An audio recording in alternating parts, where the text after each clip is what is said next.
Hello board gamers of the world, welcome to the Curious Box. Today I'm bringing you a very special video, and it is a special video because I'm bringing a game from which creating team I was part, and together with Orlando Sá and André Santos, and we decided to bring you a game for free. You can download it for free, and all you need is to go to the description links and download the paper sheet twice to get 6 dice, 6d6 dice, and to get 2 pencils or 2 pens as you wish, and you can play our paper roll and write. So this paper roll and write, it portrays a situation we live very recently, and in some places we are still people are still living, which is the run to the toilet paper rolls on the supermarkets. So one player will be representing the poo, the party of the organized and obsessive hoarders, and who is trying to get all the toilet paper rolls and create the general panic in the region. On the other side, you have the coordinator of a team who will try to produce the paper rolls and in their factories, and then bring them to the stores, to the local stores, so you can avoid the general panic in the region. So it's a very simple game, and it's a quite quick game. And after this, André and Orlando will explain you how the game works exactly.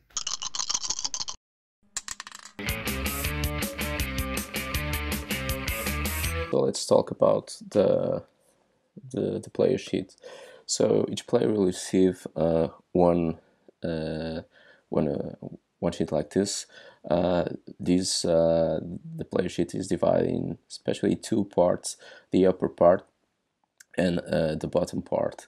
The bottom part is where players will use numbers provided by the dice to advance their position on the map, and the top part is where players track the panic and the supply of the stores. So the structure of the game is quite easy. Each round, the poo will roll all the dice.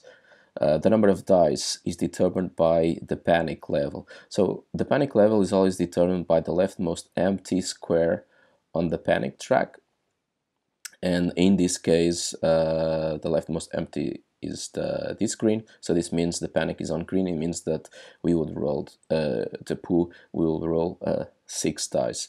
However, if this space would be filled in, let's say, then the leftmost space is the leftmost empty space is the yellow one. So this would mean that in the beginning of the round we would roll 5 dice. But okay, that's not the case. So we are still on the green. So the poo would roll 6 dice, and for example, this would be the result. And then second phase of the round is the coordinator chooses which die are going to be used. And for each die that he doesn't choose, so that he keeps away from both players, because the dice that he will choose will be the same dice that he and the poo will use during their turns. So, for example, if he wants to prevent that the poo uses some of the dice, he will have to set them apart. However, for each die that is set apart, panic increases by 1. And each time panic increases, we have to check one of the spaces on the panic track. And panic tracks and supply tracks are both common to both player sheets. So if I check one space here, my opponent will have to check the same space on his player sheet. Then the coordinator would use the dice to perform actions. Then the poo will use the dice that were chosen by the coordinator to perform actions.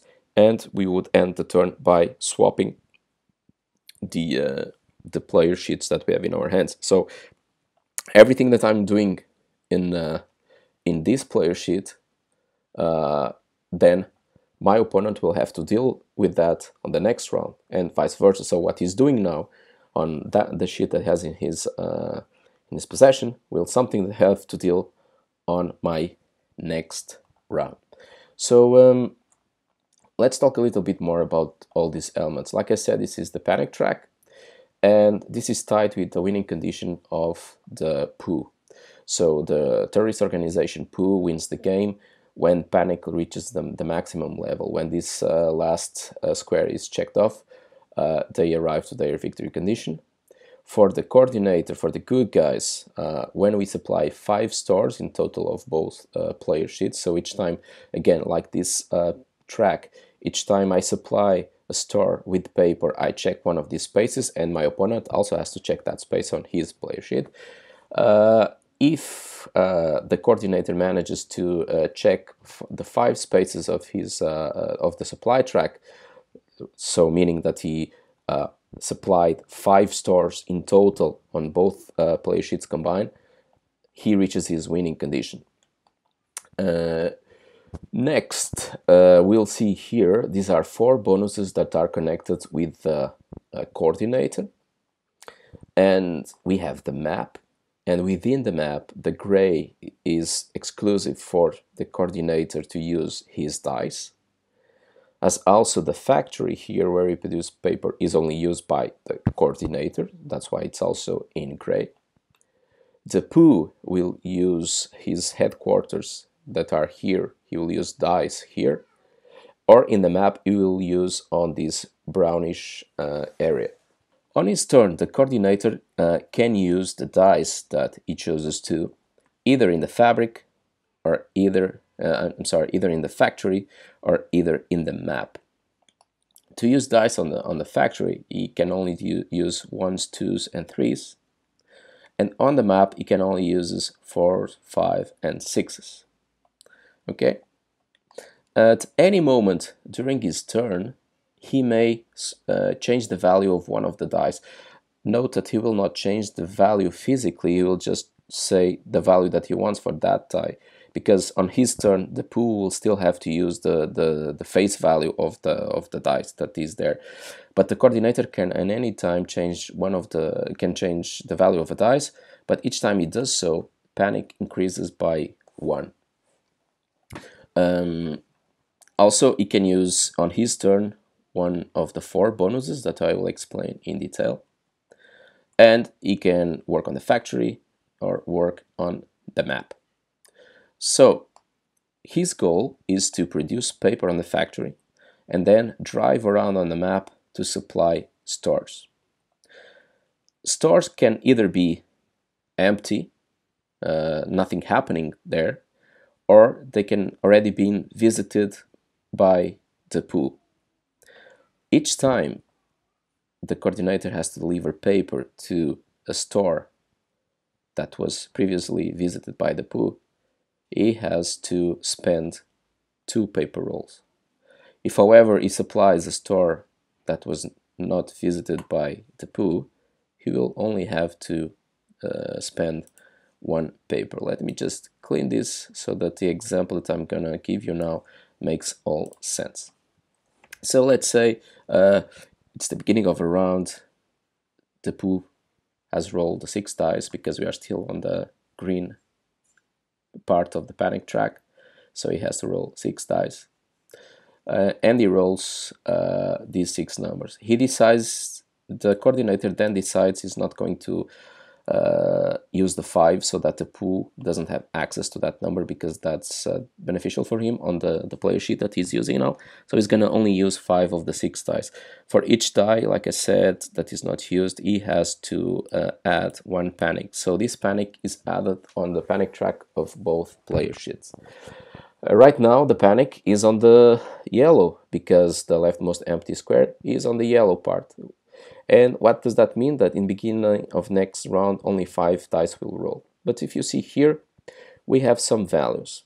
What does this mean? This means that each time the poo player visits a store, if that store is empty, nothing happened like this one, panic will increase by 1 on the green, panic will increase by 1 on the yellow, and panic will increase by 1 on the red part of the panic track. However, if he visits a store like this one that was already supplied by the coordinator with paper, because it has a circle around it, that's what that means, panic then will increase by 1 on the green area of the panic track, but would increase by 2 on the yellow part of the panic track, and again will increase by 1 on the red part. So at this moment, taking into account that the panic level is already in yellow, I know that each time, so next round, when the poo player is playing on this player sheet, if he visits this store, panic will increase by 2 because I already supplied this with paper. Also, each time the poo player visits a store that has paper, he also gains, and that's what this means, he gains an extra die, a value of his choice that he can use either in his headquarters or on his section of the map. Okay, so let's say I choose these 5 dice, and now I will have to, as a coordinator, I will have to use them. And this is very important. I have to use all the dice that I have chosen. So that's why I have to put dice aside if I don't want the poo player to use them. So now I will have to use those 5 dice. But the poo player, he may use these 5 dice or not, it's up to him, but I have to use them because I chose them. So let's say I will start by the first thing I'm gonna do is I'm going to transform these 2 into a 3, and you will see why, using this permanent power that the coordinator always has. So I can transform a die, not physically, just the value of it in any number I choose. So let's say I transform this in a 3, and this means panic increases by 1. And both this space is checked off, and on the other play sheet is also checked off. This is the police. So this means that police enters in action, and the police enters in action on the region where it was activated. So in this case, me as the coordinator, it were my actions that provoked the panic increase, so the police will be activated on this player sheet. If it would be my opponent, the poo, activating the police because he increased panic by visiting a store, then I would have to check off a space on his player sheet. And the way it works is the coordinator is the ones that always uses the police bonus. I will have to use on the sheet that I have in my possession because I was the one who increased the panic. And the way it works is you just block one of the spaces at the coordinator's choice. The first thing I'm gonna do is I'm gonna use bonus, my bonus as a coordinator from this player sheet. Each player sheet has 4 bonus that can be used by the coordinator. This bonus here means that on the factory I can use a dice twice, and each time I use a bonus I just check off that bonus. This means I cannot use that again in a future round when this player sheet is in my hand again. This one means that on the map I can use a die that is usable on the map. On the case of the coordinator is a 4, a 5, or 6. I can use it twice. This one means that I can spend 2 of my dice and choose one number of my choice. And this one here allows me to pick up a paper roll that was produced on the factory of the player sheet that is in the hand of my opponent on this moment. I will have also to check off that paper roll. So first thing I'm gonna do, I'm gonna produce paper. So the way to do that is I have to fill these spaces on the factory. There's no order. I can fill them wherever I want, but if I want to produce paper, I have to be sure that the total sum of the numbers on the lines is exactly the same that what is required, and the total sum of the numbers in the columns is the same number or less than the number that is required. What happens now? You see, I've completed 2 lines because all the numbers were filled in, and I completed the column because all numbers were filled in. Here you see 1 plus 1 plus 3 is 5, so this means I produce a paper roll. If this would be, for example, a 2, and this would be, total would be 4, then I would screw up and I wouldn't be able to produce this toilet paper, and I couldn't use this anymore. But here the sum was correct. The same thing here, 1 plus 2 plus 3 is 6, so I managed to produce a paper roll here. And finally on this column, the total is 5, which also satisfies this condition, equal or lower than 5. So I've produced 3 paper rolls. I need to get an extra paper roll. You see here it says this icon means that if I visit two warehouses, the two warehouses on the map, and you see there's a upper one and a bottom one, I also get this paper roll. But this moment I only have 2 dice available from the dice that I can use on the map, so 4s, 5s, and 6. I have a 4 and I have a 6, but I have a plan for that. So the first thing I'm gonna do is I'm gonna use the 6 here, and I arrive to this warehouse. Because I visited now the 2 warehouses, I've get also this paper roll. So now I have the 4 that I need to supply these 2 stores. So next I'm going to use this bonus so that I can use, so I've used the 6 like you saw me do.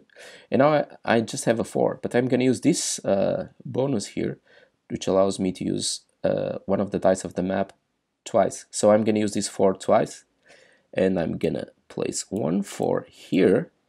And because I arrived adjacent to a store, I can supply the store.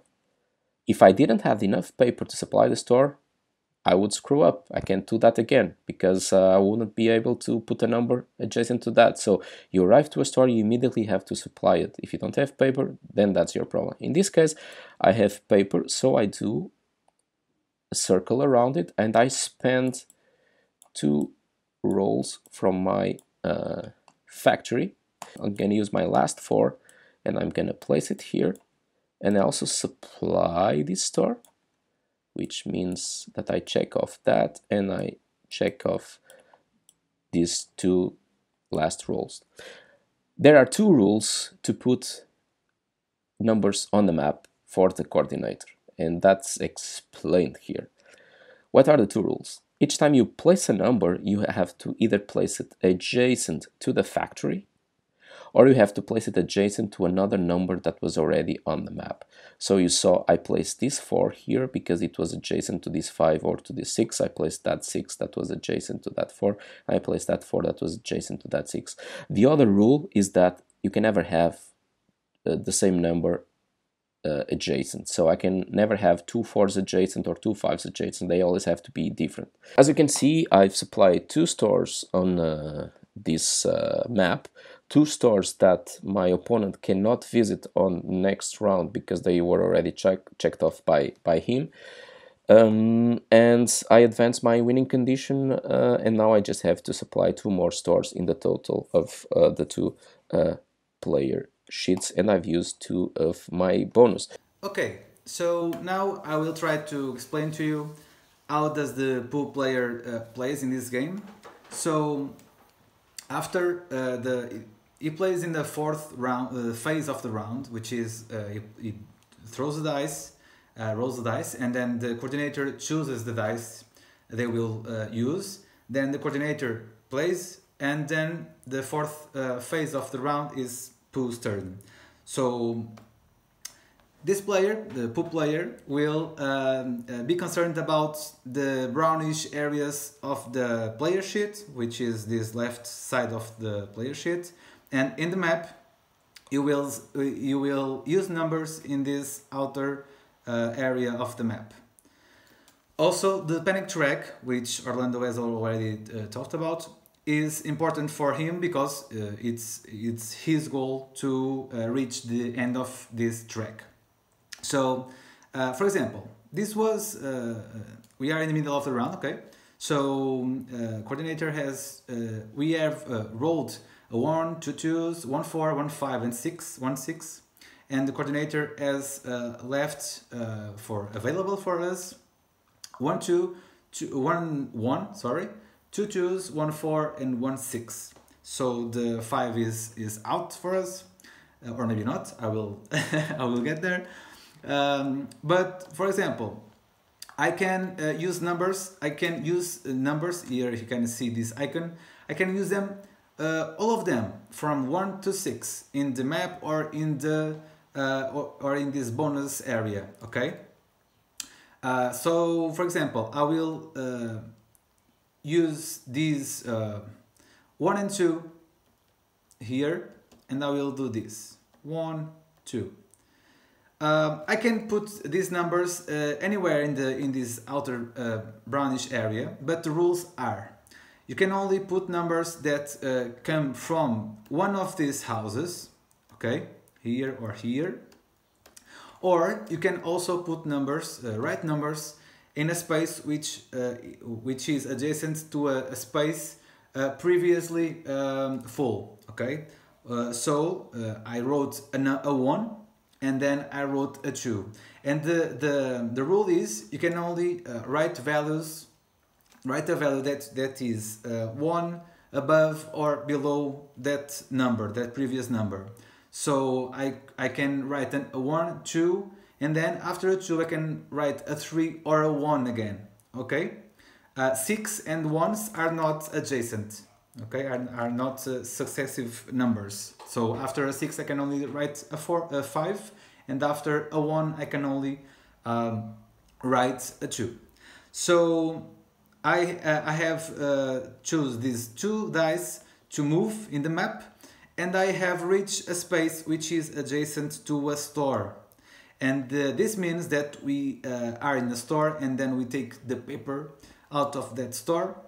The first thing that we do is to cross this space out and to check how much panic we will increase in the panic track. So as you can see, we are in the green area of the panic track. So in this area, for empty stores, which is stores that are not have not a circle around it, we will increase 1. And for supply stores which have a circle around it, we will increase by 1. It is the same in the red area of the panic track, but in the yellow one it is 1 for empty stores and 2 panic 2 values of panic that we will increase in the panic track. So right now we are in the green area. We reached an empty store, and it is 1 panic. Okay. So okay, 1 and 2 are already used. I can, for example, use a 6 and a 2 to do this to use it as a 8. 2 more plus 6 is 8, and I can cross this square out. Okay, this square is equal or higher than 8. I have a 8, so I cross it out, and I unlock this bonus. This is the way you can unlock bonus. You have to check the 2 squares that are before the bonus, okay, and after you have unlocked them, they can be used immediately. Some of them are one-time use, or some of them are you can use them always in your turn, and this last one is a bonus that you can use when you unlock it. I will explain better this bonus in a while. So I have used these 2 and this 6 to unlock this bonus, and for example now I can turn this 4 to a 3, because with this bonus I can I can increase or decrease by 1 pip the value of all the dice I have. Okay, so now I have this 4 and I can use it. You see that this is I can use it anytime, and I will use this 4 as a 3. I will write it here. Okay, 2 and then a 3. Now I reached a store which has paper. So let's check the panic track. We are in the yellow area. Okay, you see the area which you are in the panic track by the first empty space in the panic track. So the first one is this yellow. So we are in the yellow area of the panic track, And for the panic track, the yellow area of panic track, a supplied store gives us 2 panic, increased by 2 the panic level. So here we are. Now you see that I crossed out this police badge. Anytime that a police badge is crossed out, the police comes to the town, okay? And the coordinator chooses one of the empty spaces in the pool's map to cross out. And it's important. It is in the map that triggered the police. So not the other sheet, but this one. So the coordinator will came to this sheet and, for example, cross this space out. Okay, so this road is blocked. Okay. Now another thing.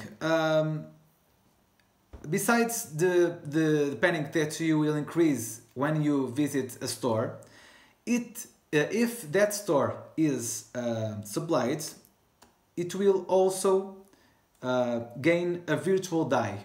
Okay, so this is the icon that reminds you of that.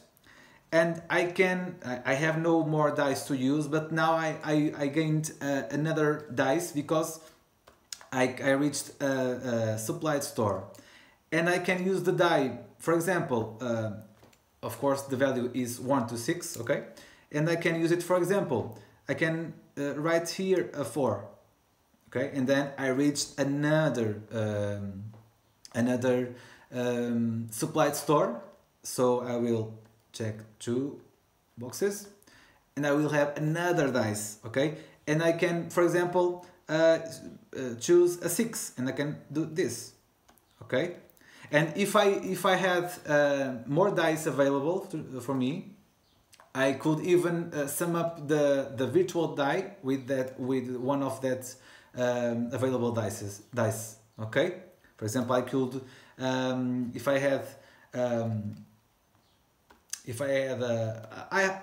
have, we'll see, this bonus give me 1 die from the pool that the coordinator has not chose. So here you have a 5. So I can, for example, choose a virtual 5, which will be sum up with this 5, and it is 10. Now I have used this bonus, so I will cross it out. It is a one-time use, and then this 10 can be crossed out. Okay, the game is like this. The round is over, and we swap our play sheet with our opponent. Okay, and we receive his player sheet, and the game goes on until one of the players reaches his victory goal. So in the end of the game, if there is a tie, we will try to untie the game, and for that we need to count the number of rolls produced and not used by the coordinator, and also the bonuses activated by the pool. On both sheets, the one who has the most is the winner. If there is still a tie after counting this, the pool will win the game, because after all, he created the general panic. So this is our paper roll and write. I hope you enjoy it. Please share your doubts, if you have some, on the comment box. We'll be free to clarify your doubts.